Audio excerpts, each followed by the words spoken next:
For our next step, we're going to install the front axle and the front wheels.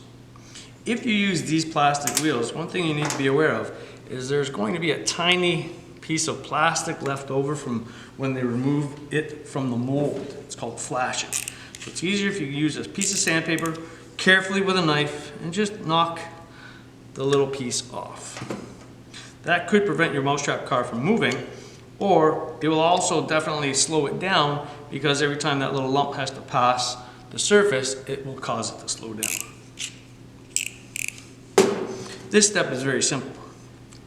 We're just going to simply tape the metal axle, slide it into the center of the little wheel,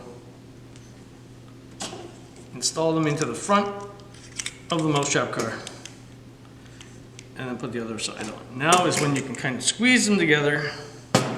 There we are. A little bit of side-to-side play is all right. If you can remove most of that side-to-side play, it'll make it more efficient. Nice front wheels. The back wheels have a little bit more of a trick involved in them. We are going to use this wooden axle, 4mm axle, and we're going to install these small CD adapters. These are yellow little adapters. They allow you to use a CD as a wheel by simply clicking it in. That will work perfectly on the wooden axle. To avoid knocking these around, we're going to remove them for now. Set them aside.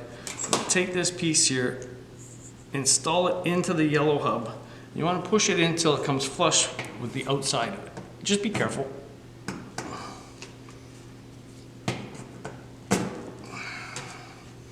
There we go. That's in far enough for what we're going to do.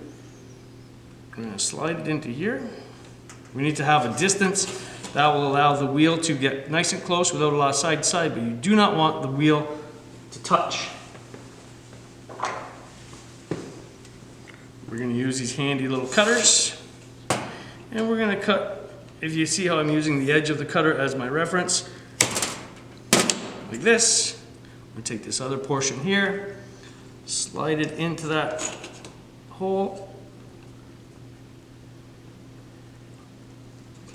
give it a couple little twists.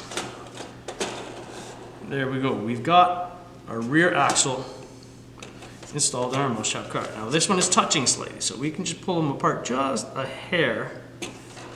There we go. It should spin nice and free. 1 second, we'll get to the next step.